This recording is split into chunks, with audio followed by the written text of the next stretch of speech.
Diam-diam suamiku memiliki rencana busuk terhadapku.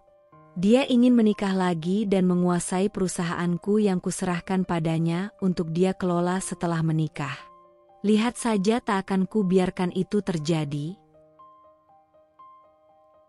Assalamualaikum warahmatullahi wabarakatuh. Halo Sobat Cerita Amira, seperti biasa. Jangan lupa absen dulu kalian dari kota mana aja nih. Komen di bawah ya. Terima kasih untuk kalian semua yang udah komen dari Bogor, Padang, dan Riau, bahkan ada yang dari luar negeri, seperti Hong Kong dan Eropa. Semoga yang udah komen dan subscribe diberi rizki yang berlimpah. Gak usah berlama-lama lagi, langsung aja yuk. Kita lanjut ke ceritanya.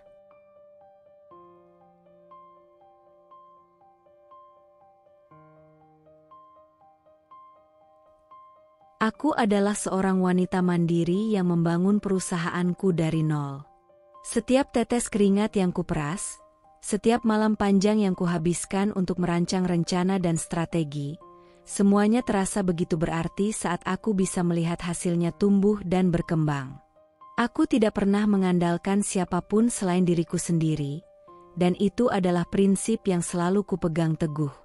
Ketika aku bertemu Reno, aku merasa ada seseorang yang bisa berbagi perjalanan hidup ini denganku. Dia adalah pria yang memiliki segala yang kuimpikan dalam diri seorang suami. Tampan, bijaksana, dan penuh perhatian. Aku merasa kami adalah pasangan yang sempurna. Lalu, setelah menikah, aku dengan penuh kepercayaan menyerahkan pengelolaan perusahaan padanya. Aku pikir, jika kami sudah menjadi satu, maka segala keputusan dan beban hidup harus dibagi. Bagiku, ini adalah bentuk cinta dan kepercayaan tanpa syarat. Aku yakin Reno bisa mengelola semuanya dengan baik, dan aku bisa fokus pada hal-hal lain yang lebih pribadi. Awalnya, segalanya berjalan lancar. Reno selalu tampak penuh perhatian. Dia mendukung setiap langkahku, memberi ide-ide brilian, dan selalu ada saat aku membutuhkan. Kami berdua bekerja seperti tim yang tak terpisahkan, saling melengkapi. Dia selalu memujiku, mengingatkan aku tentang pentingnya menjaga keseimbangan antara pekerjaan dan keluarga, membuatku merasa seolah-olah kami adalah pasangan yang tak terkalahkan. Namun, perlahan-lahan, semuanya mulai berubah. Aku mulai merasakan adanya jarak yang tidak kuinginkan di antara kami. Reno mulai mengatur hidupku, memberitahuku apa yang seharusnya kulakukan, kapan aku harus bekerja dan kapan aku harus beristirahat. Keuangan perusahaan, yang selama ini kulola dengan bebas, kini dibatasi. Dia mulai mengontrol setiap pengeluaran, bahkan yang kecil sekalipun. Dan yang paling aneh, Reno mulai sering pergi keluar kota tanpa alasan yang jelas. Awalnya aku menganggapnya sebagai bagian dari pekerjaan, tapi lama-kelamaan, aku merasa ada yang tak beres. Sesuatu yang tak pernah kuinginkan, perlahan mulai menggerogoti hubungan kami. Aku tak bisa mengabaikannya lagi. Ada sesuatu yang mengganggu hatiku, dan aku merasa bahwa aku sedang berada di ujung jurang. Cinta dan kepercayaan yang aku berikan padanya seolah-olah menguap begitu saja, digantikan oleh perasaan cemas yang kian mendalam. Apa yang terjadi dengan suamiku? Mengapa dia berubah begitu cepat? Aku terjebak di antara kebimbangan dan rasa sakit yang semakin menyakitkan. Hari itu aku duduk di ruang kerjaku. Mataku perhatikan dengan teliti setiap angka yang tertera di laporan keuangan perusahaan. Aku sudah terbiasa melakukan ini, memastikan semuanya teratur, karena aku tahu betapa pentingnya setiap detail. Aku ingin segalanya berjalan dengan baik, terutama karena aku sudah menyerahkan banyak hal kepada Reno, suamiku. Kami membangun perusahaan ini bersama, dan aku percaya padanya sepenuhnya. Namun, entah mengapa, ada sesuatu yang membuatku merasa gelisah. Aku membuka laporan bulan ini dengan penuh perhatian. Namun semakin aku menyelidikinya, semakin ada yang terasa salah. Transaksi-transaksi yang seharusnya terlihat wajar justru tampak mencurigakan, bahkan ada yang benar-benar tidak aku kenal. Pembayaran besar ke sebuah perusahaan asing yang tidak pernah dibicarakan sebelumnya. Aku mencoba menenangkan diriku, berpikir mungkin ada penjelasan yang logis. Mungkin ini terkait dengan investasi yang Reno sebut-sebut beberapa waktu lalu. Tapi aku tahu, ada sesuatu yang tidak beres. Detak jantungku semakin cepat, perasaan tidak nyaman ini menggerogoti setiap inci kesabaran yang masih aku miliki. Bagaimana bisa aku tidak tahu apa yang terjadi dengan keuangan perusahaan? Ini adalah usaha yang sudah aku bangun dengan keringat dan darah. Dan meskipun aku memberikan kepercayaan penuh padanya, aku merasa seolah-olah aku telah diabaikan. Aku mengambil ponselku dan mengirim pesan kepadanya. Reno, kita perlu bicara. Ada yang tidak beres dengan laporan keuangan. Tak lama, Reno pulang. Suasana rumah yang biasanya penuh tawa dan kehangatan, kini terasa dingin. Saat dia masuk, aku langsung menghadapinya. Tanpa basa-basi, aku langsung bertanya, Reno, apa yang terjadi dengan laporan keuangan? Ada transaksi yang sangat mencurigakan, dan aku tidak tahu apa-apa tentang itu. Reno terkejut, wajahnya sempat memucat sebelum kembali mengontrol ekspresi. Laras, tenanglah. Itu cuma bagian dari strategi bisnis baru. Kamu tidak perlu khawatir. Jawabnya dengan suara tenang, mencoba terlihat santai. Namun, aku bisa merasakan ketegangan yang terselip dalam setiap kata yang keluar dari mulutnya. Aku tidak bisa menahan perasaan yang mulai membengkak di dadaku. Aku berdiri, menghadapinya dengan tatapan yang semakin tajam. Strategi bisnis? Reno, kamu pikir aku bodoh? Apa yang terjadi sebenarnya? Ini bukan hanya soal angka. Ini soal kepercayaan yang sudah kita bangun selama ini.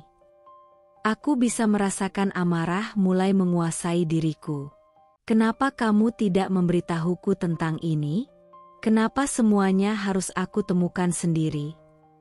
Reno menghela napas panjang, seolah-olah aku telah mengganggu ketenangannya. Dia berjalan ke arah jendela, memandang keluar sejenak sebelum kembali menatapku. Laras, aku hanya berusaha melindungi kita. Semua ini untuk masa depan kita. Kamu harus percaya padaku. Aku sedang mencoba hal-hal baru untuk membuat perusahaan ini berkembang lebih cepat. Tidak ada yang perlu kamu khawatirkan. Melindungi kita? Aku tertawa, namun tawaku terdengar penuh kepahitan. Jadi ini yang kamu sebut melindungi? Dengan menyembunyikan segalanya dariku? Dengan membuat keputusan besar tanpa melibatkan aku? Kamu bilang aku harus percaya padamu, tapi bagaimana aku bisa percaya jika aku tidak tahu apa yang terjadi? Sejak kapan kita berhenti berbicara tentang semua ini bersama? Suaraku naik, tak bisa lagi kubendung. Mataku mulai memanas, berusaha menahan air mata yang mendesak keluar. Reno tampak terdiam, namun aku bisa melihat ada keraguan di balik tatapannya yang biasanya penuh kepercayaan diri. Laras, aku tidak bermaksud membuatmu merasa seperti ini. Aku hanya tidak ingin membebanimu dengan semua detail kecil. Kamu sudah cukup sibuk dengan pekerjaanmu, dan aku ingin memastikan segala sesuatu berjalan lancar. Tapi aku ingin tahu, Reno. Suaraku sekarang hampir berteriak. Aku ingin tahu apa yang sedang terjadi. Aku tidak bisa hanya berdiri di sini dan melihat semuanya berantakan tanpa bisa melakukan apa-apa. Kenapa kamu tidak memberitahuku? Kenapa kamu menyembunyikan ini dariku? Apakah aku sudah tidak penting lagi buatmu? Apakah aku sudah tidak pantas tahu apa yang terjadi dengan usahaku? Dengan kita? Reno menggelengkan kepala, dan aku bisa melihat raut wajahnya yang penuh kelelahan. Laras, bukan itu maksudku. Semua yang kulakukan adalah untuk kita. Aku tahu ini mungkin membuatmu cemas. Tapi percayalah, aku tahu apa yang aku lakukan. Aku menatapnya dengan tatapan tajam, namun hatiku mulai terbelah. Di satu sisi, aku ingin mempercayainya, ingin meyakinkan diriku bahwa ini hanya ketakutanku yang berlebihan. Tetapi di sisi lain, perasaan sakit dan kekecewaan mulai menutupi semua logika. Tapi kenapa kamu tidak memberitahuku, Reno? Kenapa harus ada semua rahasia ini? Aku tidak tahu harus bagaimana lagi. Aku hampir menangis, tetapi aku menahannya. Tidak di hadapannya. Tidak ketika aku merasa begitu disakiti. Dia menundukkan kepala, tampak seperti sedang mencari kata-kata yang tepat untuk menjelaskan semuanya, tapi aku sudah tidak yakin lagi. Rasa curiga yang muncul sejak pertama kali melihat transaksi mencurigakan itu sekarang seperti bayangan gelap yang terus mengikutiku. Aku ingin sekali percaya padanya, tapi kepercayaan yang aku berikan padanya mulai terkikis satu persatu. Apa yang seharusnya menjadi kebahagiaan bersama, kini berubah menjadi jurang yang semakin lebar di antara kami. Dengan suara yang lebih lembut, Reno akhirnya berkata, "Laras, aku janji akan menjelaskan semuanya. Tapi aku mohon, percayalah padaku untuk saat ini. Aku melakukan ini untuk kita, untuk masa depan kita." Namun, kata-katanya tidak cukup untuk menenangkan gelisah di hatiku. Percayakah aku lagi? Atau justru aku telah terlambat untuk mengetahui siapa sebenarnya Reno yang aku nikahi? Beberapa minggu setelah perbincangan itu, perubahan yang tidak aku harapkan mulai semakin nyata. Suasana di rumah yang dulunya penuh tawa dan percakapan hangat, kini terasa hampa dan sunyi. Reno semakin jarang berbicara padaku. Bahkan ketika aku mencoba membuka percakapan, dia hanya menjawab sepatah dua patah kata, tanpa ada usaha untuk melanjutkan obrolan seperti dulu. Seperti ada tembok tak terlihat yang semakin tinggi di antara kami, memisahkan kami, membuatku merasa semakin terasing. Aku mencoba untuk tidak terlalu memikirkannya, berharap bahwa ini hanyalah fase sementara. Tetapi hari demi hari, sikapnya semakin dingin. Waktu yang kami habiskan bersama berkurang drastis. Dulu, setelah seharian bekerja, kami duduk bersama di ruang tamu, berbicara tentang berbagai hal, terkadang bercanda atau hanya menikmati kebersamaan yang sederhana. Tapi sekarang, aku lebih sering duduk sendiri di ruang makan, menatapnya yang terbenam dalam pekerjaannya, seolah-olah aku bukan lagi bagian dari dunia itu. Aku mencoba beberapa kali mendekatinya, bertanya bagaimana harinya, apa yang dia pikirkan, atau sekadar mengingatkan tentang sesuatu yang kami rencanakan bersama. Namun setiap kali aku berbicara, dia selalu memberikan jawaban yang terkesan singkat dan terpaksa. Suatu malam, aku tidak tahan lagi dan akhirnya memberanikan diri untuk bertanya dengan serius. "Reno," aku memulai, suaraku bergetar meski aku berusaha tenang. "Kenapa belakangan ini kamu selalu begitu dingin padaku? Ada yang salah? Aku merasa seperti aku tidak ada lagi di hidupmu." Aku duduk di hadapannya, menatapnya dengan penuh harapan, berharap dia akan membuka hatinya dan memberi penjelasan yang aku cari. Reno yang semula tenggelam dalam tumpukan dokumen mendongak sejenak, lalu kembali mengalihkan pandangannya ke layar komputernya. "Tidak ada yang salah, Laras. Kamu hanya terlalu banyak mengatur semuanya. Kalau kamu terus-menerus seperti ini, kita akan selalu terjebak dalam perdebatan yang tidak ada habisnya." Suaranya terdengar datar, tapi ada ketegangan yang kurasakan di sana. Seolah-olah aku yang menjadi masalah, yang selalu mengganggu ketenangannya. Aku terdiam sejenak, terkejut mendengar jawabannya yang sekeras itu. "Mengatur?" Aku hampir tidak percaya dengan apa yang aku dengar. "Aku hanya ingin tahu apa yang terjadi, Reno. Aku tidak pernah mengatur. aku hanya peduli. Aku ingin kita bisa berbicara, membicarakan apa yang mengganggu kita. Tapi kamu malah menjauhkan diri. Kenapa? Apa aku sudah tidak penting lagi? Reno menatapku dengan mata yang sepertinya mulai kehilangan keteguhan yang dulu ada. Laras, berhenti terlalu mengatur segalanya. Aku bukan anak kecil yang perlu diawasi terus-menerus. Kamu tahu kan, aku punya cara sendiri untuk mengurus semuanya. Ini hanya masalah cara kita melihat sesuatu. Kalau kamu terus-menerus menyelidiki dan menginterogasi, kita tidak akan pernah bisa maju. Aku merasa ada sesuatu yang sangat tajam dalam kata-katanya itu, seperti pisau yang menancap dalam hati. Aku merasa seperti aku sedang dihakimi, seolah-olah aku yang menjadi penyebab semua masalah ini. Jadi, aku yang salah, aku yang mengatur. Aku bisa merasakan amarah mulai membakar dadaku, tapi aku menahannya. Kapan aku menjadi orang yang mengatur? Reno? Aku hanya ingin kita saling percaya dan berbicara. Kenapa itu menjadi masalah? Reno menghempaskan tumpukan dokumen di meja. Matanya kini memandangku dengan tajam. Aku lelah, Laras. Aku lelah dengan semua pertanyaan dan keraguanmu. Setiap kali kamu datang dengan pertanyaan yang sama, itu membuatku merasa seperti aku sedang dikejar-kejar, seperti aku harus selalu memberi penjelasan padamu. Aku sudah cukup dewasa untuk membuat keputusan sendiri. Aku tidak perlu kamu mengatur setiap langkahku. Suara itu seperti dentingan logam yang tajam, menggema dalam ruangan yang sunyi. Aku terdiam, hatiku remuk mendengar kata-kata yang begitu keras dan penuh kebencian. Jadi, kamu lebih memilih diam dan menyembunyikan semuanya dariku? Tidak ada komunikasi, tidak ada kejujuran, hanya alasan demi alasan untuk menjauhkan diri dari aku. Dia menarik napas dalam, sepertinya berusaha menenangkan dirinya, namun aku bisa melihat ada sesuatu yang berubah dalam dirinya. Sesuatu yang lebih gelap, lebih sulit dipahami.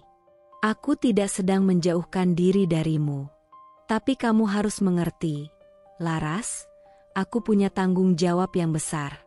Aku bukan hanya suamimu, aku juga kepala perusahaan ini. Aku butuh ruang untuk bekerja, untuk berpikir.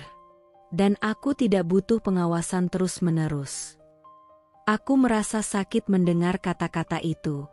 Apa yang terjadi dengan suamiku yang dulu begitu peduli, yang selalu mendengarkan dan mendukung setiap langkahku? Kini, dia berbicara padaku seolah aku hanya seorang penghalang. Aku ingin sekali memeluknya, mencari cara agar semuanya kembali seperti semula, tapi aku tahu itu tidak cukup. Ada sesuatu yang lebih dalam yang menghalangi kami. Sesuatu yang aku tak tahu harus kutangani dengan cara apa. Reno. Aku hampir tidak bisa melanjutkan kalimatku. Suaraku serak karena perasaan yang begitu terluka.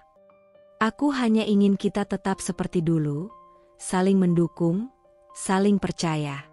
Aku bukan musuhmu, aku hanya istrimu, yang ingin berada di sisimu. Dia menunduk, seperti ada perasaan bersalah yang tiba-tiba muncul, tapi hanya dalam sekejap. Laras, aku tahu itu. Tapi kadang-kadang, aku merasa aku butuh lebih dari sekadar kita untuk maju. Aku butuh ruang untuk diriku sendiri, untuk berpikir tanpa tekanan. Aku terdiam, tercekik oleh kata-kata yang sulit aku terima. Setiap kata yang keluar dari mulutnya seperti menambah jarak di antara kami, seperti tembok yang semakin tinggi. Aku ingin memeluknya, ingin mengatakan bahwa aku akan selalu ada untuknya, tetapi rasa kecewa itu terlalu dalam, terlalu menyakitkan. Sepertinya, aku tidak lagi menjadi bagian dari hidupnya yang sebenarnya. Dan itu adalah rasa yang paling pedih dari semuanya. Suatu sore yang panas, aku merasa gelisah tanpa alasan yang jelas. Segala sesuatu tampak berjalan dengan baik di luar, tapi dalam hati, aku merasakan sesuatu yang berbeda. Aku baru saja selesai rapat penting, dan otakku masih berputar memikirkan keputusan-keputusan yang harus diambil. Saat aku pulang, Reno tidak ada di rumah. Dia bilang ada pertemuan dengan klien, jadi aku memutuskan untuk menyelesaikan beberapa pekerjaan di ruang kerjaku. Beberapa jam kemudian, saat aku ingin mengambil sesuatu di mobil, mataku tertuju pada sesuatu yang tidak biasa. Di atas jok mobil, tepat di dekat konsol tengah, aku melihat sebuah botol parfum. Bukan parfumku, itu jelas. Wanginya yang khas menyentuh hidungku, dan seketika itu juga aku tahu, ini bukan milikku. Aku menarik napas dalam-dalam, mencoba menenangkan diri, namun aku bisa merasakan perasaan yang mulai membuncah. Aku pernah mencium aroma yang sama beberapa kali sebelumnya. Parfum ini milik seorang wanita yang tidak pernah aku kenal. Aku memeriksa botol itu lebih dekat. Wangi bunga yang manis, sedikit sensual, dan aku bisa membayangkan bagaimana aroma itu menempel di tubuh seorang wanita yang bukan aku. Sesuatu dalam diriku mulai bergetar, seperti lonceng peringatan yang tak bisa aku abaikan. Aku tahu ini tidak bisa dibiarkan begitu saja. Aku tidak bisa hanya berpura-pura tidak melihatnya. Saat Reno pulang, aku sudah menunggu di ruang tamu. Aku berusaha menenangkan diri, menyusun kata-kata, namun hatiku sudah dipenuhi dengan kebingungannya. Dia masuk dengan langkah biasa, wajahnya tampak lelah, tetapi ketika dia melihat aku duduk di sana, ada kilatan ketegangan di matanya yang tidak bisa disembunyikan. "Reno," aku mulai, suaraku bergetar meski aku berusaha keras untuk tetap tenang. "Apa ini?" Aku mengangkat botol parfum itu, memperlihatkannya padanya. "Aku menemukan ini di mobilmu. Parfum wanita. Parfum yang jelas bukan milikku. Jadi, tolong jelaskan." Reno terlihat terkejut sejenak, tapi kemudian dia cepat-cepat mengubah ekspresinya. Dia mengangkat bahu, mencoba memberi senyum yang tampak dipaksakan. "Oh, itu parfum dari rekan bisnis. Dia memberikan ini padaku sebagai hadiah. Ada beberapa pertemuan akhir-akhir ini, dan aku pikir ini hanya bentuk perhatian dari mereka." Jawabnya dengan nada yang lebih santai, terlalu santai untuk sebuah penjelasan yang seharusnya tidak membingungkan. Aku menatapnya, mencoba mencerna apa yang baru saja dia katakan. Namun semakin aku mendengarnya, semakin aku merasa ada sesuatu yang tidak beres. "Rekan bisnis?" Aku mengulang kata-katanya, mencoba mengatur napasku. "Kenapa rekan bisnis memberikan parfum wanita padamu, Reno? Kenapa ini ada di mobilmu, bukan di kantor? Bukankah itu aneh?" Reno terlihat sedikit tersentak, dan aku bisa melihat bagaimana wajahnya mulai mengeras, seolah-olah dia sedang mencari cara untuk mengubah percakapan ini. "Laras, kamu terlalu curiga. Itu tidak ada hubungannya dengan apapun. Kamu pikir terlalu banyak. Itu hanya parfum biasa. Tidak ada yang perlu kamu khawatirkan." Aku merasa hatiku mulai terasa sesak. Dia berbicara seperti aku sedang membuat masalah dari hal kecil, tetapi aku tahu itu lebih dari sekadar parfum. Tidak ada penjelasan yang bisa meyakinkanku bahwa ini adalah sesuatu yang biasa. "Tapi kenapa, Reno? Kenapa tidak memberitahuku tentang ini sebelumnya? Aku sudah cukup memberi kepercayaan padamu. Kenapa ada rahasia seperti ini? Kenapa aku harus menemukan ini sendiri?" Dia menghindari tatapanku, dan aku bisa merasakan ketegangan yang ada di antara kami semakin tebal. "Laras, aku sudah bilang. Itu hanya parfum dari rekan bisnis. Aku tidak perlu memberitahu setiap hal kecil seperti itu. Itu tidak penting." Suaranya terdengar semakin rendah, semakin dingin, seolah-olah dia sudah lelah menjelaskan hal yang menurutnya sepele. Aku merasa sakit yang dalam, seperti ada sesuatu yang terkoyak dalam diriku. Parfum ini bukan sekadar benda, itu adalah isyarat. Isyarat yang tidak bisa aku abaikan begitu saja. Aku sudah berusaha sekuat tenaga untuk mempercayainya, untuk mengabaikan kecurigaanku, tetapi setiap kali aku berusaha, aku merasa seperti ada sesuatu yang lebih besar yang sedang terjadi di balik layar. Reno, aku mulai dengan suara yang lebih lemah, hampir seperti bisikan, apakah kamu berselingkuh? Apakah ada wanita lain dalam hidupmu? Pertanyaan itu keluar tanpa aku bisa menahannya. Seolah-olah kata-kata itu sudah lama mengendap dalam hatiku, menunggu untuk terungkap. Reno terdiam sejenak, dan aku bisa melihat bagaimana tubuhnya kaku, seolah-olah kata-kataku melukai dirinya. Namun, dia cepat-cepat mengubah ekspresinya menjadi lebih tenang, lebih dingin. Laras, itu tidak seperti yang kamu pikirkan. Kamu terlalu cemas. Tidak ada yang seperti itu. Namun, meskipun kata-katanya terdengar meyakinkan, aku tahu bahwa ada sesuatu yang tidak beres. Dia berusaha menutupi sesuatu, dan aku merasa terjebak di antara keinginan untuk mempercayainya dan perasaan yang semakin kuat bahwa aku telah dikhianati. Aku merasa terhimpit oleh kenyataan bahwa meskipun aku sudah memberikan seluruh hatiku, kepercayaanku, aku kini hanya mendapatkan kebohongan demi kebohongan. Parfum itu bukan hanya aroma manis yang mengisi ruang mobil, tetapi juga bau ketidakjujuran yang semakin kuat menyelubungi hubungan kami. Dan saat itu juga, aku tahu, aku tidak bisa lagi mengabaikan perasaan ini. Ada sesuatu yang lebih gelap yang sedang terjadi, dan aku harus mengetahuinya, apapun itu. Beberapa hari setelah insiden parfum itu, aku merasakan suasana semakin tegang.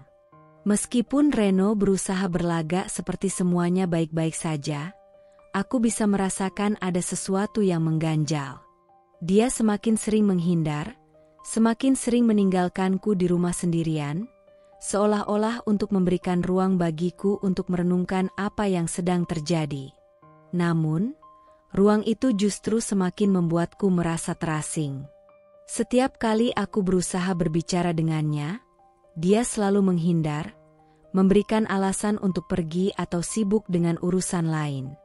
Semua itu semakin memperburuk perasaanku yang sudah penuh dengan keraguan dan kekecewaan. Puncaknya datang pada suatu malam yang terasa sangat berat. Aku tahu bahwa aku harus berbicara dengannya, dan aku memutuskan untuk menunggu hingga dia pulang.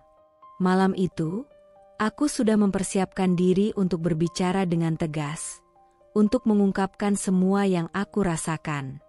Ketika akhirnya dia memasuki rumah, wajahnya tampak kelelahan, dan ada aura ketegangan yang melingkupi dirinya.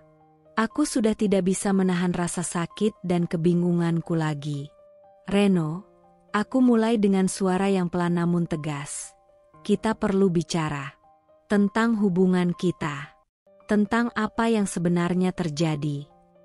Reno menatapku, matanya terlihat ragu sejenak, sebelum dia akhirnya duduk di sofa, menghindari tatapanku. Laras, aku tahu kamu merasa cemas, tapi ini semua bisa diselesaikan dengan cepat. Kamu tidak perlu membuat masalah dari hal-hal kecil. Aku menggelengkan kepala, tak bisa lagi berpura-pura bahwa semuanya baik-baik saja. Reno, ini bukan tentang hal-hal kecil. Ini tentang kepercayaan. Ini tentang kita. Aku tidak bisa terus hidup dengan rasa curiga, dengan perasaan bahwa aku tidak tahu apa yang sebenarnya terjadi. Apa yang kau sembunyikan dariku? Dia terdiam beberapa saat, dan untuk pertama kalinya, aku melihat dia tampak kehilangan kata-kata. Namun, akhirnya dia mengangkat wajahnya dan menatapku dengan tatapan yang berbeda. Lebih dingin, lebih tajam. Laras, katanya dengan suara yang lebih rendah, kau harus berhenti mempertanyakan semuanya. Jika kau terus melakukannya, kau akan kehilangan segalanya. Kau mengerti itu, kan? Kata-katanya meluncur seperti pedang tajam, dan aku merasakan getaran ketakutan di dalam dadaku, meski aku berusaha untuk tetap tegar. Aku terdiam sejenak, mencoba mencerna apa yang baru saja dia katakan. Kehilangan semuanya? Aku mengulang dengan suara bergetar. Apa maksudmu dengan itu, Reno? Apa kamu sedang mengancamku? Dia mendekat, wajahnya semakin dekat, matanya menatap tajam seolah ingin menembusku. Jangan coba-coba membuat masalah yang lebih besar lagi. Aku sudah cukup sabar dengan semua pertanyaanmu, tapi aku tidak akan mentolerir ini lebih lama lagi. Kalau kamu terus-terusan macam-macam, kamu akan kehilangan semuanya. Perusahaan, harta kita, bahkan dirimu sendiri. Suara Reno terdengar keras, penuh ancaman yang tidak bisa aku abaikan. Aku merasa terhimpit oleh kata-katanya, seolah-olah dunia ini mulai runtuh di sekelilingku. Ada ketegangan yang semakin menyesakan antara kami, dan aku tahu, dalam kalimat itu, dia tidak hanya berbicara soal materi atau pekerjaan. Ada ancaman yang lebih mendalam, lebih pribadi, ancaman yang bisa menghancurkan hidupku. Dan yang lebih menakutkan, aku merasa tidak punya kekuatan untuk menghadapinya sendirian. Apa yang kau maksud dengan itu? Aku mencoba bertanya dengan suara yang lebih rendah, namun terdengar penuh keteguhan. Kau pikir kau bisa mengancamku begitu saja? Aku sudah memberikan segalanya untukmu, untuk kita. Tapi ini bukan tentang perusahaan, ini tentang kita. Tentang hubungan kita. Apa kau benar-benar ingin menghancurkannya, Reno? Dia tidak menjawab langsung. Wajahnya menunjukkan kekesalan, seolah dia merasa aku yang mempersulit segala sesuatu. Kamu terlalu sensitif, Laras, katanya akhirnya, lebih dingin dari sebelumnya. Aku hanya memberitahumu bahwa tidak ada gunanya terus mencurigai dan mempertanyakan semua hal. Aku tidak ingin hidup dengan orang yang tidak bisa aku percayai. Kalau kamu terus begini, kamu akan menyesal. Aku merasa lidahku keluh. Kata-kata itu menghantamku lebih keras dari apapun yang pernah dia katakan sebelumnya. Aku merasa seperti aku sedang jatuh ke dalam jurang yang semakin dalam, dan semakin aku mencoba meraih sesuatu untuk menopang diriku, semakin semuanya lepas dari genggamanku. Perasaan takut dan cemas menguasai pikiranku. Aku bisa merasakan ancaman itu, bukan hanya soal materi, tetapi ancaman yang mengarah ke jiwa dan keberadaanku. Aku takut kehilangan diriku sendiri dalam hubungan ini. Aku menatapnya, meskipun hatiku bergetar, dan aku bisa merasakan air mata yang hampir tak terbendung. Jadi, ini pilihan yang kau beri padaku, Reno? Ikut denganmu, mengikuti apa yang kau inginkan, atau kehilangan semuanya. Reno memutar matanya, seolah tidak peduli dengan perasaanku. Itu bukan pilihan yang sulit, Laras. Kamu harus memilih.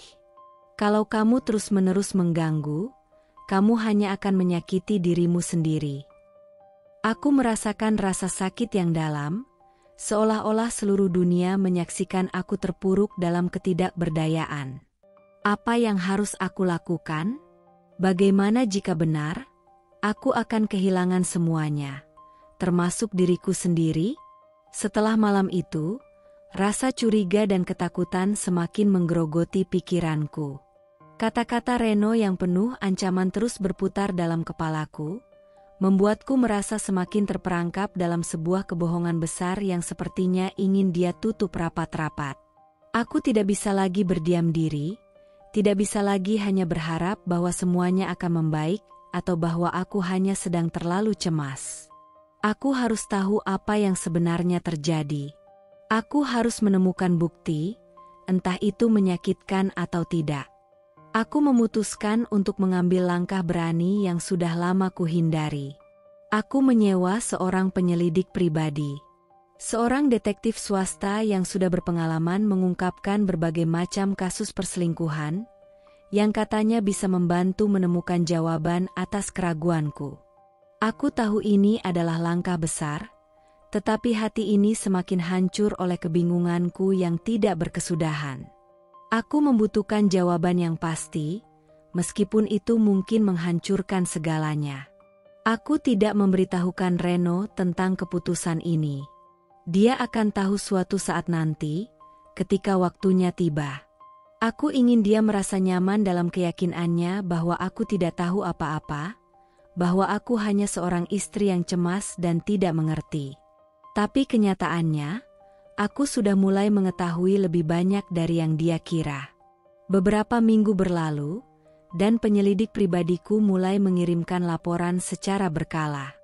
Aku memeriksa dengan cermat setiap foto dan catatan yang dikirimkan padaku, meskipun jantungku berdebar kencang setiap kali membuka email baru.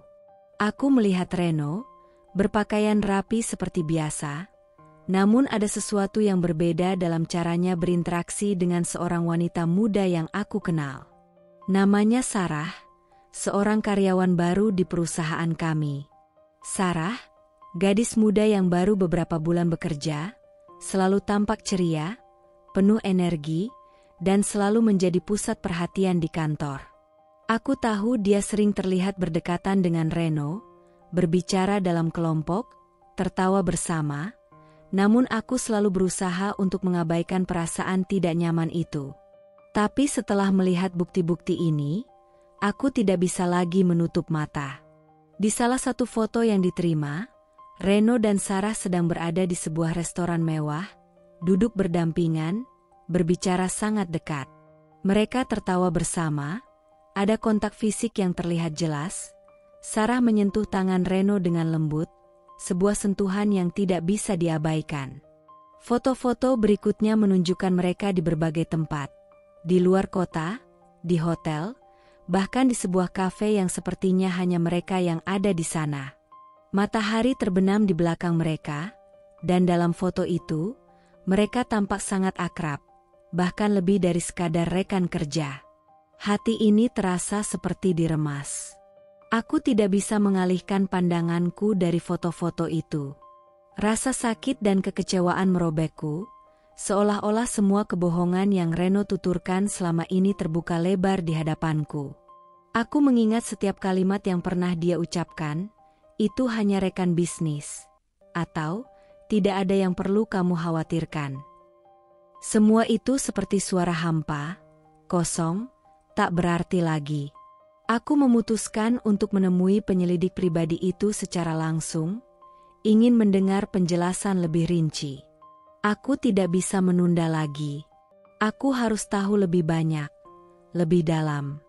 Ketika aku bertemu dengan penyelidik itu, wajahnya tampak serius, profesional, namun aku bisa melihat sedikit rasa simpati di matanya.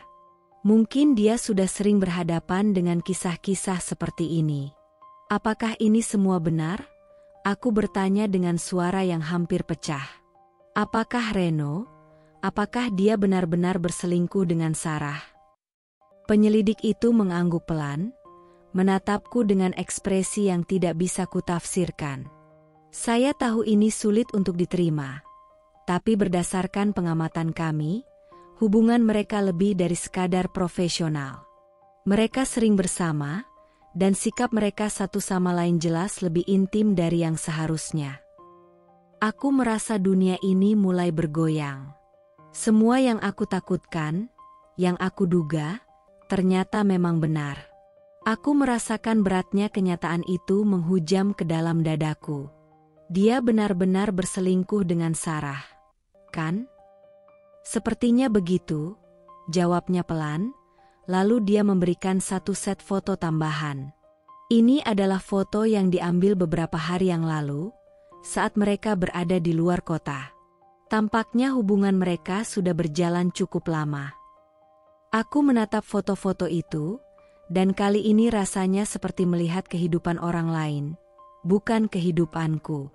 Reno, suamiku yang aku cintai dan percayai, berdiri di samping wanita lain, dengan senyum yang tidak pernah kuberikan kepadanya, dengan tatapan penuh kasih yang seharusnya hanya untukku.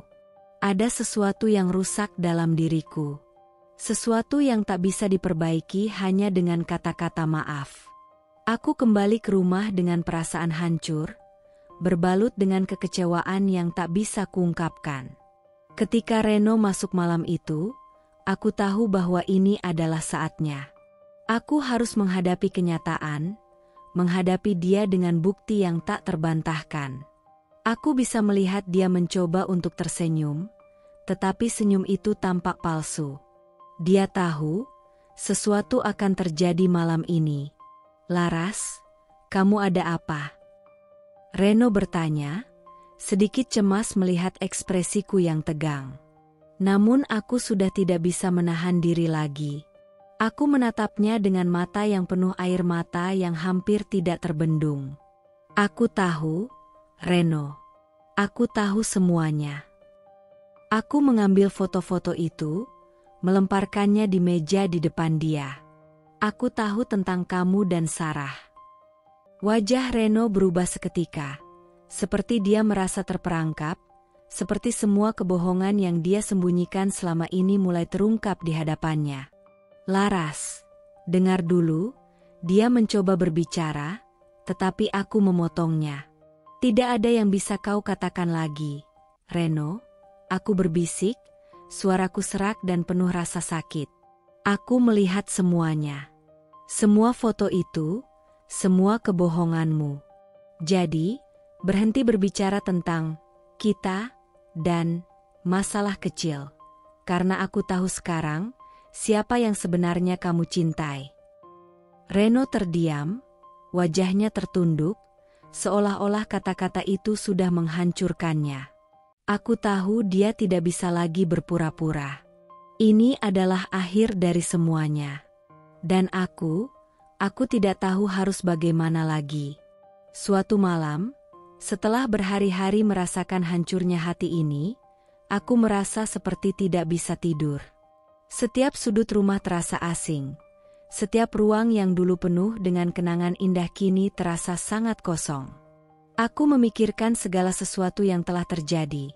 Kebohongan, ancaman, perselingkuhan, dan sekarang, pengkhianatan yang bahkan lebih dalam.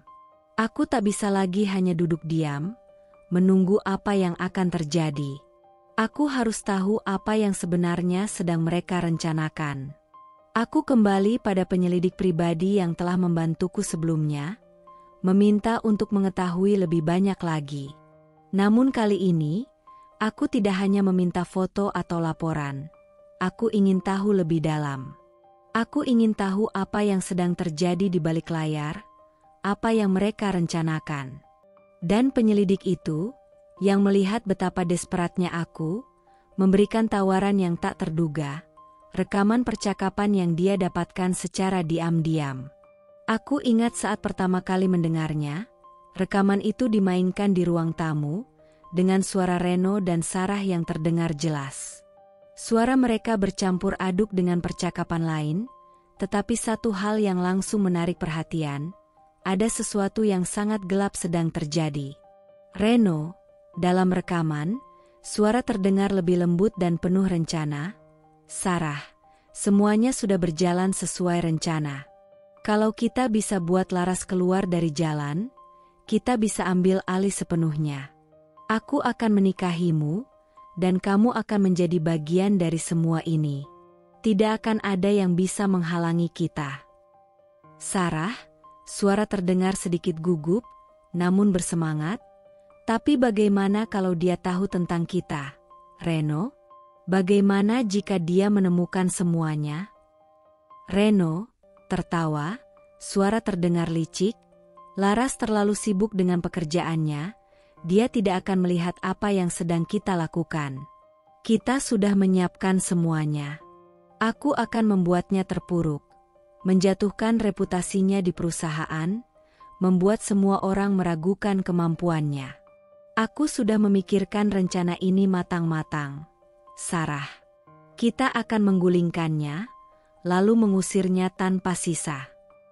Sarah, lebih tenang, namun suara semakin penuh harapan. Aku tahu, Reno. Aku percaya padamu. Aku hanya ingin semuanya selesai dengan cepat. Aku ingin kita bersama, tanpa ada yang menghalangi. Aku ingin menjadi yang pertama, jadi istrinya, bukan dia. Aku duduk terdiam, mendengarkan percakapan itu dengan hati yang semakin hancur. Setiap kata yang keluar dari mulut mereka semakin membuatku merasa seperti sebuah boneka yang tak lagi memiliki kendali atas hidupku. Mereka tidak hanya mengkhianatiku secara pribadi, tapi mereka juga merencanakan penghancuran karir dan kehidupanku. Mereka ingin mengambil alih segalanya. Perusahaan yang telah kubangun dari nol, kehidupanku, bahkan cintaku yang dulu hanya aku percaya kepada Reno. Aku merasa darahku mendidih. Ini lebih dari sekadar perselingkuhan. Ini adalah sebuah konspirasi yang penuh dengan kebohongan, pengkhianatan, dan manipulasi. Reno, yang dulu kuanggap sebagai suamiku yang setia, kini menjadi seseorang yang begitu licik, begitu terencana, dan begitu gelap. Dia tidak hanya merusak hidupku secara emosional, tetapi dia juga merusak segalanya yang telah aku perjuangkan selama bertahun-tahun. Aku memutar rekaman itu berkali-kali, mencoba memproses semuanya, mencoba memahami seberapa dalam perasaanku telah dikhianati. Aku tahu aku harus mengambil tindakan, tapi aku juga tahu, ini adalah titik balik yang menentukan, keputusan yang akan mengubah segalanya. Tidak hanya untukku, tetapi untuk masa depan perusahaan dan hidupku yang telah dirampas dariku oleh orang yang kucintai. Ketika akhirnya Reno pulang, aku sudah siap untuk menghadapi kenyataan ini. Aku tidak bisa lagi menunggu, tidak bisa lagi berdiam diri. Aku sudah mendengar rencananya, dan kali ini aku tidak akan membiarkannya begitu saja. Aku menunggu dia masuk, mataku tidak bisa berbohong, aku sudah tahu segalanya. Aku bisa melihat ekspresi di wajahnya yang tiba-tiba berubah saat dia melihatku berdiri di ruang tamu, mataku yang penuh amarah dan kesedihan. "Laras, kamu kenapa?" Reno bertanya, dengan nada yang tampaknya terkejut, namun aku bisa merasakan bahwa ada kepanikan yang tersembunyi di balik suaranya. Aku tidak menjawab, tidak langsung. Aku berjalan menuju meja, mengambil rekaman itu, dan melemparkannya ke arahnya. Aku sudah mendengar semuanya. Reno, aku tahu tentang rencanamu dengan Sarah. Aku tahu bahwa kamu berencana menggulingkanku dari perusahaan, merusak hidupku, dan akhirnya menikahi dia. Dia terdiam sejenak, wajahnya memucat. Aku bisa melihat kebohongan itu jatuh dari wajahnya, seperti topeng yang mulai retak. Dia tidak bisa lagi berpura-pura. "Laras, dengar dulu," katanya dengan cepat, berusaha menyusun kata-kata. "Ini bukan apa yang kamu pikirkan. Aku tidak bermaksud seperti itu. Aku hanya..." "Jangan bohong lagi, Reno." Aku memotongnya, suaraku pecah karena marah dan sakit yang begitu dalam. "Aku sudah cukup mendengar kebohonganmu. Kamu ingin menghancurkanku, menjatuhkanku, dan kamu pikir aku akan diam saja? Tidak, Reno. Kamu salah besar."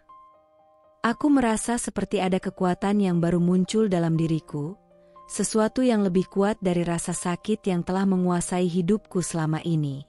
"Kamu akan merasakan akibatnya, Reno. Aku tidak akan biarkan kamu dan Sarah merusak hidupku begitu saja. Aku sudah membangun semuanya dengan darah dan air mata, dan aku tidak akan membiarkan kamu berdua menghancurkannya." Dia hanya bisa berdiri di sana, terdiam, wajahnya dipenuhi rasa takut yang begitu nyata. Namun, aku tahu bahwa tidak ada yang bisa memperbaiki kerusakan ini. Tidak ada kata-kata yang bisa mengembalikan apa yang telah dia rusak. Aku merasa seperti dunia ini semakin sempit, semakin penuh dengan bayangan kelam yang menggerogoti setiap sudut hidupku. Pengkhianatan dari Reno dan Sarah sudah cukup menghancurkan. Namun ada sesuatu yang jauh lebih menyakitkan yang baru saja aku temukan. sesuatu yang tidak pernah aku duga sebelumnya. Seseorang yang selalu ada di sisiku, yang aku anggap sebagai teman terbaikku, ternyata juga berkhianat. Rina, sahabatku sendiri. Aku selalu menganggapnya sebagai orang yang bisa kutumpangi segala keluh kesah, tempat aku mencari kenyamanan saat segala hal terasa kacau. Dia adalah orang yang selalu mendengarkan, yang selalu ada saat aku membutuhkan dukungan.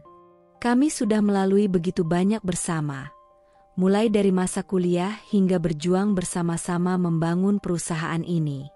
Tapi ternyata, di balik senyumnya yang selalu ceria, dia menyimpan niat jahat yang bahkan aku tak pernah bayangkan. Semua bermula saat aku memutuskan untuk menginvestigasi lebih dalam tentang manipulasi perusahaan yang telah Reno rencanakan. Aku mengumpulkan dokumen-dokumen keuangan yang mencurigakan, mencoba menyusun puzzle besar yang sudah berantakan. Namun, ketika aku mengakses arsip perusahaan, aku menemukan sebuah dokumen yang mencengangkan. Sebuah dokumen yang memanipulasi laporan saham dan saham-saham yang seharusnya menjadi hakku. Saat aku memeriksanya lebih jauh, ada nama Rina yang tercantum sebagai salah satu orang yang terlibat dalam pemalsuan ini. Perasaanku saat itu sulit untuk digambarkan. Seperti ada sesuatu yang patah di dalam hatiku, seperti sebuah pedang yang tajam menembus dada. Bagaimana mungkin sahabatku, yang aku percayai sepenuhnya, bisa terlibat dalam perbuatan sekeji ini? Aku mencoba untuk menenangkan diriku dan berpikir rasional, tetapi kenyataan itu terlalu pahit untuk diterima. Rina, sahabat yang selalu aku anggap sebagai saudara, ternyata telah bekerja sama dengan Reno untuk menggulingkanku, untuk mencuri sebagian besar saham perusahaan yang telah aku bangun. Aku memutuskan untuk menghadapinya. Tidak ada yang lebih buruk daripada mengabaikan kenyataan ini. Aku tidak bisa lagi hidup dalam kebohongan. Aku ingin tahu mengapa. Aku ingin mendengarnya dari mulutnya sendiri. Hari itu, aku mengundang Rina untuk datang ke rumah. Aku tahu dia akan datang. Kami sudah merencanakan untuk bertemu. Tapi kali ini, aku tidak bisa lagi berpura-pura seperti semuanya baik-baik saja. Aku harus menghadapinya dengan bukti yang sudah kuperoleh, dengan dokumen yang menunjukkan keterlibatannya dalam manipulasi yang mengarah pada kehilangan saham perusahaan yang seharusnya menjadi hakku. Ketika Rina datang, dia tampak ceria seperti biasa, tidak ada yang mencurigakan dari penampilannya. "Laras, lama tak jumpa," katanya dengan senyum lebar, mencoba mencairkan suasana. Namun, aku tidak bisa lagi tersenyum. Aku sudah melihat kebenaran, dan sekarang saatnya bagiku untuk bertanya. "Rina," suaraku terdengar tegas, dan aku bisa merasakan tekanan di dadaku. "Ada sesuatu yang harus kita bicarakan. Tentang perusahaan. Tentang dokumen-dokumen yang kamu bantu manipulasi." Rina terdiam, dan ekspresinya langsung berubah. Senyumannya perlahan memudar, digantikan oleh tatapan bingung, meski aku bisa melihat ada sedikit kecemasan di matanya. "Apa maksudmu, Laras?" tanyanya dengan nada yang agak panik, namun aku bisa mendengar kebohongan yang jelas dalam suaranya. "Jangan pura-pura tidak tahu, Rina. Aku sudah tahu semuanya. Aku sudah menemukan dokumen yang kamu tanda tangani, dokumen yang kamu bantu manipulasi supaya aku kehilangan sebagian besar saham perusahaan." Aku melemparkan salinan dokumen itu di meja di hadapannya. "Jelaskan padaku, Rina. Kenapa kamu melakukan ini?" Rina tidak langsung menjawab. Dia tampak ragu, seperti berusaha mencari kata-kata untuk membela dirinya. Aku bisa melihat kegelisahan di wajahnya, dan untuk pertama kalinya, aku merasa seperti sedang berhadapan dengan orang yang sangat asing. Dia bukan lagi sahabat yang dulu kupercaya. Aku tidak bisa menjelaskan semuanya, Laras," katanya dengan suara yang gemetar. "Tapi kau harus mengerti, Reno. Reno meyakinkan aku bahwa ini adalah keputusan terbaik untuk semua orang. Kamu terlalu terlibat dalam perusahaan, Laras. Kamu tidak melihat bahwa kamu mulai kehilangan kendali atas segalanya. Kamu terlalu fokus pada bisnismu, dan aku hanya ingin melindungimu. Aku merasa seperti sedang dipukul keras di kepala. Melindungiku? Rina, kamu bekerja sama dengan Reno untuk menghancurkanku. Ini bukan melindungi, ini malah mengkhianati. Aku tidak bisa lagi menahan rasa sakit yang kurasakan. Kamu sudah tahu apa yang terjadi, kan? Kamu tahu dia berselingkuh dengan Sarah. Kamu tahu dia berencana menggulingkanku, dan kamu tetap memilih untuk mendukungnya? Kamu pikir itu melindungiku? Rina tampak semakin panik, dan akhirnya, dia berbicara dengan suara yang semakin lemah. Aku tidak tahu harus bagaimana, Laras. Reno meyakinkanku bahwa dia hanya ingin yang terbaik untuk kita. Aku pikir aku bisa membantu, bisa menjadi bagian dari solusi. Tapi semakin lama, semakin aku merasa terjebak. Aku salah, Laras. Aku tahu aku salah. Aku menggelengkan kepala, tak bisa percaya apa yang baru saja keluar dari mulutnya. Kamu salah, Rina. Itu tidak cukup untuk menjelaskan apa yang kamu lakukan padaku. Kamu mengkhianatiku, sahabatku sendiri. Aku tidak tahu siapa kamu sekarang. Aku merasa air mata mulai menggenang di mataku, namun aku berusaha keras untuk menahannya. Aku tidak bisa memaafkanmu, Rina. Ini terlalu jauh. Rina terdiam, matanya mulai berkaca-kaca. Laras, maafkan aku tidak tahu apa yang harus kulakukan. Aku terjebak dalam semuanya, dalam permainan Reno. Aku terlalu takut untuk menentangnya. Aku menatapnya dengan rasa sakit yang mendalam. Kamu memilih untuk menentangku, Rina. Kamu sudah memilih sisi yang salah. Aku tidak bisa memaafkanmu, tidak sekarang. Aku meninggalkan ruang itu dengan hati yang terbelah. Sahabatku, yang pernah begitu dekat denganku, ternyata menjadi bagian dari konspirasi yang berusaha menghancurkan hidupku. Aku tidak tahu apa yang harus aku lakukan dengan perasaan ini. Perasaan yang begitu penuh dengan kekecewaan, kebingungan, dan rasa kehilangan yang begitu mendalam. Rasanya dunia ini semakin kecil, semakin tidak bisa dipercaya. Setelah pertemuan yang mengerikan dengan Rina, hatiku terasa kosong, hancur, dan penuh dengan pertanyaan yang tak terjawab. Tetapi aku tahu bahwa perjalanan ini belum berakhir. Masih ada satu hal besar yang harus aku hadapi. Sesuatu yang jauh lebih mengerikan daripada pengkhianatan dari sahabat terdekat. Sesuatu yang perlahan-lahan merusak semua yang aku bangun. Sesuatu yang tak terlihat, tapi dampaknya menghancurkan. Aku tidak tahu bahwa Reno, suamiku yang dulu sangat kucintai, telah diam-diam merusak segalanya yang pernah menjadi milikku. Aku tidak sadar bahwa dia telah menguras tabunganku, memanipulasi akun-akun perusahaan, dan akhirnya, hampir membuatku bangkrut. Begitu terperangkap dalam permainan liciknya, aku tidak menyadari betapa jauh dia telah memanfaatkan kepercayaanku, bagaimana dia memanipulasi setiap langkahku tanpa pernah memberi peringatan. Awalnya, aku merasa semuanya berjalan baik-baik saja. Bahkan setelah perselingkuhannya terbongkar, aku tetap berusaha bertahan dan berfokus pada pemulihan perusahaan. Namun, semakin lama aku meneliti keadaan keuangan perusahaan, semakin banyak ketidakberesan yang aku temukan. Beberapa laporan menunjukkan anomali yang tidak bisa dijelaskan. Keuangan yang seharusnya stabil ternyata berantakan, dan aku mulai curiga ada sesuatu yang lebih besar yang sedang terjadi. Suatu hari, aku memutuskan untuk memeriksa secara mendalam rekening perusahaan dan akun pribadi milikku. Aku melihat transaksi yang sangat mencurigakan, transaksi yang tidak pernah aku setujui, pemindahan dana besar yang tidak tercatat dalam laporan resmi, dan perubahan pada akun yang hanya bisa dilakukan oleh orang-orang dengan akses penuh ke sistem. Aku terdiam, seolah seluruh dunia berhenti sejenak, ketika aku menyadari siapa yang telah melakukan semuanya. Reno.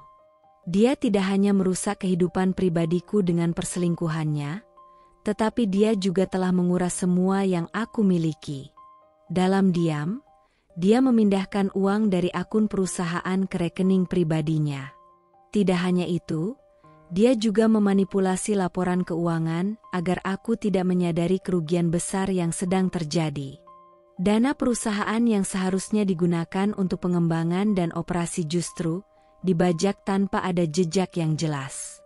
Bahkan uang pribadiku yang aku simpan untuk masa depan perusahaan sudah mulai lenyap begitu saja. Aku merasa seolah-olah dunia ini runtuh di atas kepalaku.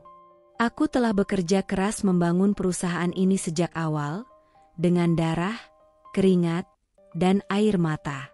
Dan kini, suamiku, yang seharusnya menjadi orang yang paling aku percayai, ternyata adalah orang yang paling merusak segala sesuatu yang aku bangun. Itu seperti tamparan keras di wajahku, sesuatu yang tidak bisa diterima oleh akal sehat. Aku bahkan tidak tahu lagi siapa dia sebenarnya. Dia telah menjadi monster yang memanfaatkan kepercayaanku, merusak hidupku dengan cara yang paling kejam. Aku segera menghubungi penasihat keuangan dan auditor independen untuk memeriksa lebih lanjut. Hasilnya, seperti yang kutakutkan, semakin jelas. Dana perusahaan telah dipindahkan dalam jumlah besar, dan sebagian besar rekening yang aku periksa menunjukkan transfer yang tidak pernah aku setujui. Beberapa pembayaran juga tampak tidak jelas, seolah-olah semuanya sengaja dibuat untuk menutupi jejak-jejaknya. Saat aku memutuskan untuk menanyakan langsung pada Reno, dia tampaknya sudah mempersiapkan jawaban-jawaban licik. Wajahnya yang dulu tampak begitu hangat kini menjadi dingin, penuh perhitungan. Saat aku menghadapinya dengan bukti-bukti yang telah aku temukan, reaksinya sangat berbeda dari yang aku bayangkan. Reno terlihat tenang, bahkan tersenyum dengan keyakinan yang mengerikan.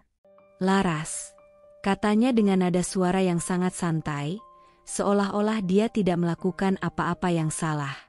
"Kamu terlalu cemas. Semua ini untuk kebaikan kita bersama. Kamu selalu khawatir tentang perusahaan, tentang uang. Tapi aku tahu apa yang terbaik untuk kita." Aku menatapnya, merasa seluruh tubuhku bergetar dengan amarah yang hampir tak terkendali. "Apa maksudmu dengan untuk kebaikan kita bersama, Reno? Kamu menguras semua tabunganku. Kamu memanipulasi laporan keuangan untuk mencuri uang perusahaan. Semua ini hanya untuk kepentinganmu dan Sarah, kan?" Reno hanya mengangkat bahu, seolah-olah semuanya hanyalah permainan. "Aku tahu kamu pasti marah, tapi kamu harus mengerti, Laras. Aku tidak melakukannya dengan niat jahat.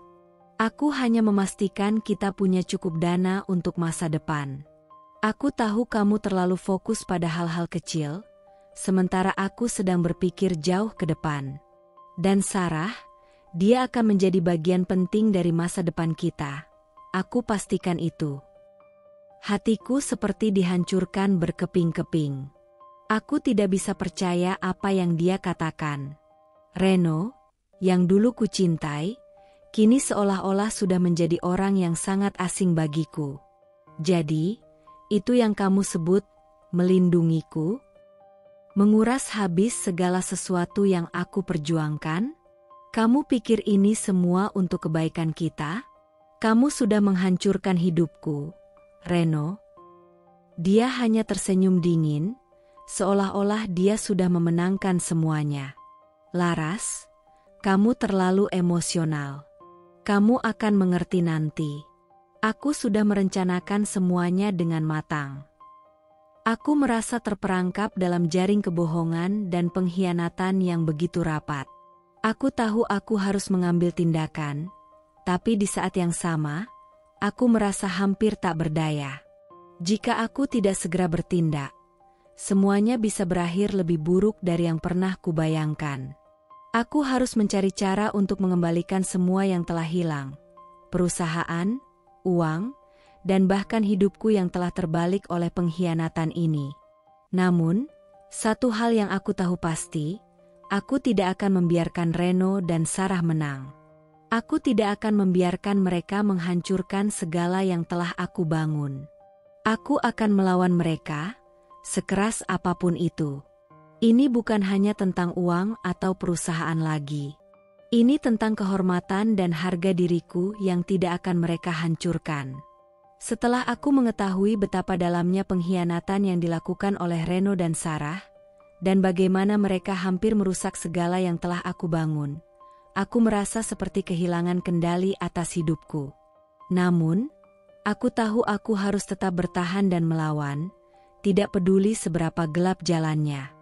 Apa yang terjadi selanjutnya, tidak hanya menambah luka yang sudah dalam, tetapi juga merusak seluruh dasar dari segala yang telah aku percayai selama ini. Reno dan Sarah tidak puas hanya dengan merusak keuangan perusahaan dan menghancurkan rumah tanggaku. Mereka ternyata sudah merencanakan langkah berikutnya. Langkah yang jauh lebih keji dan licik. Mereka ingin menghancurkanku secara total. Tidak hanya dalam hal pribadi dan finansial, tetapi juga dalam karierku sebagai pemimpin perusahaan yang telah aku bangun dengan sepenuh hati. Mereka mulai merancang sebuah permainan besar, sebuah fitnah yang akan membuatku terjatuh dalam lubang yang begitu dalam, dan kali ini, aku hampir tidak punya kesempatan untuk melawan. Semua dimulai dengan sebuah laporan yang tiba-tiba muncul di meja Dewan Direksi, laporan yang mencuatkan tuduhan besar terhadapku. Tuduhan yang sangat serius dan mengerikan.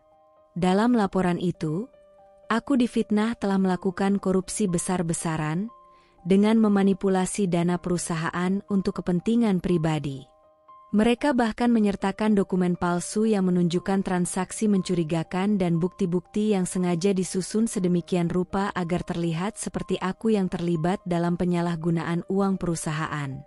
Namun, yang paling mengerikan bukan hanya isi dari laporan itu. Ada lebih banyak lagi yang mereka siapkan, sebuah serangan yang sangat terencana dan kejam. Mereka menyebarkan rumor tentang kondisi mentalku yang semakin tidak stabil. Reno dan Sarah berusaha meyakinkan semua orang bahwa aku tidak lagi mampu mengelola perusahaan dengan baik, bahwa aku sedang berada dalam kondisi emosional yang terguncang dan tidak dapat membuat keputusan yang rasional.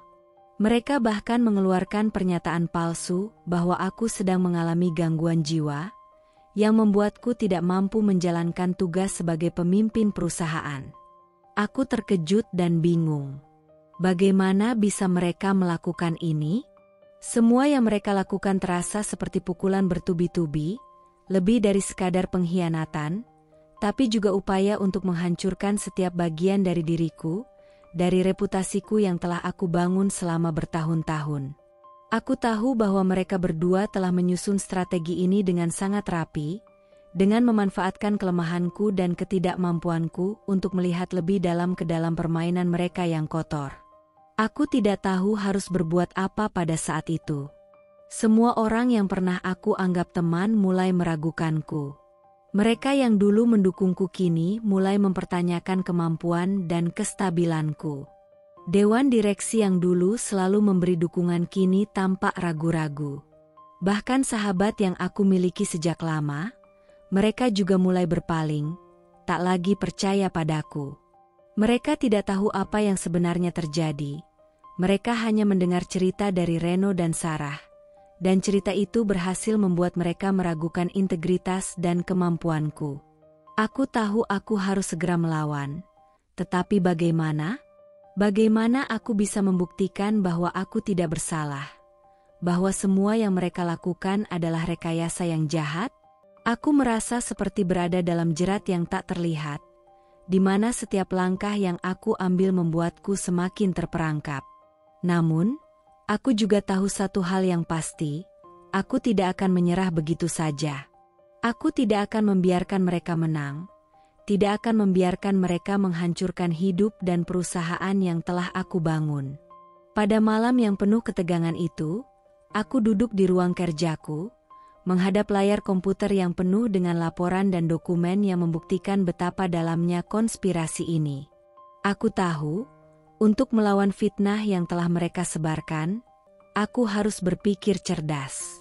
Mereka telah merancang semuanya dengan sangat terencana, dan jika aku hanya bertindak emosional, aku bisa saja jatuh ke dalam perangkap mereka. Aku memutuskan untuk mencari bukti lebih lanjut, menggali lebih dalam untuk menunjukkan bahwa semua tuduhan itu adalah hasil dari manipulasi dan rekayasa mereka.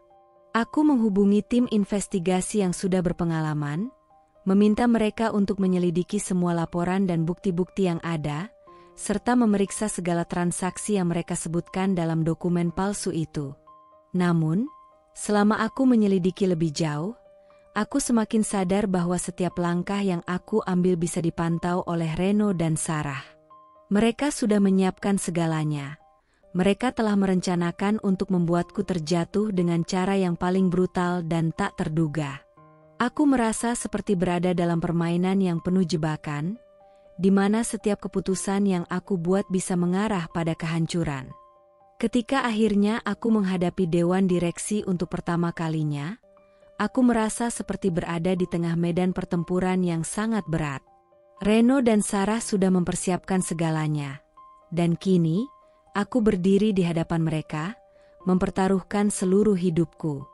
Aku tahu bahwa jika aku tidak bisa membuktikan bahwa aku tidak bersalah, aku akan kehilangan segalanya, perusahaan yang telah aku bangun, reputasi yang telah aku jaga, dan bahkan masa depanku. Dengan hati yang penuh amarah dan tekad, aku berkata dengan suara yang penuh keyakinan. Meskipun ada ketegangan yang menyelubungi setiap kata yang keluar dari mulutku, Dewan yang terhormat, saya berdiri di sini untuk membuktikan bahwa semua tuduhan terhadap saya adalah rekayasa dan fitnah belaka. Saya tidak terlibat dalam korupsi, dan saya tidak terganggu secara mental. Semua ini adalah bagian dari upaya Reno dan Sarah untuk menjatuhkan saya, untuk merebut kendali atas perusahaan yang telah saya bangun dari nol. Mereka hanya diam, beberapa anggota dewan tampak ragu, beberapa lainnya mulai melirik satu sama lain. Namun, aku tahu bahwa ini adalah pertarungan hidup dan mati. Aku tidak akan membiarkan mereka menghancurkan semuanya. Aku akan melawan, dan aku akan mengungkapkan kebenaran, tidak peduli betapa sulitnya itu. Setelah berhari-hari berjuang untuk mengungkapkan kebenaran, aku merasa seolah-olah setiap usaha yang kulakukan hanya membawa aku semakin dekat dengan kehancuran. Fitnah yang disebarkan oleh Reno dan Sarah tidak hanya merusak kepercayaanku di dunia bisnis, tetapi juga mulai menghancurkan kehidupanku di luar perusahaan. Aku tahu bahwa mereka tidak akan berhenti begitu saja. Mereka tidak hanya ingin mengambil alih perusahaan, mereka ingin menghancurkan siapa aku sebagai pribadi. Dan mereka tahu, cara paling efektif untuk itu adalah melalui psikologis, melalui rasa malu, rasa takut, dan penurunan harga diri. Reno, dengan segala kecerdikannya yang licik, mulai menyebarkan rumor yang begitu mengerikan. Dia bukan hanya merusak reputasiku di perusahaan, tetapi juga berusaha menjatuhkan aku secara sosial dan pribadi. Dia mulai mengatakan kepada orang-orang bahwa aku sedang mengalami depresi berat, bahwa aku tidak mampu mengendalikan emosiku, dan bahwa aku bahkan mungkin berisiko mengalami gangguan jiwa. Semua yang dia katakan adalah kebohongan besar, tapi cukup untuk membuat semua orang ragu, terutama orang-orang yang dulunya mendukungku. Halo Sobat Cerita Amira, mohon maaf sebelumnya. Karena ceritanya terlalu panjang jadi kita lanjut di part 2 ya. Yang masih penasaran dengan endingnya pantau terus yuk. Ada kejutan dan pelajaran yang kita dapatkan di akhir ceritanya.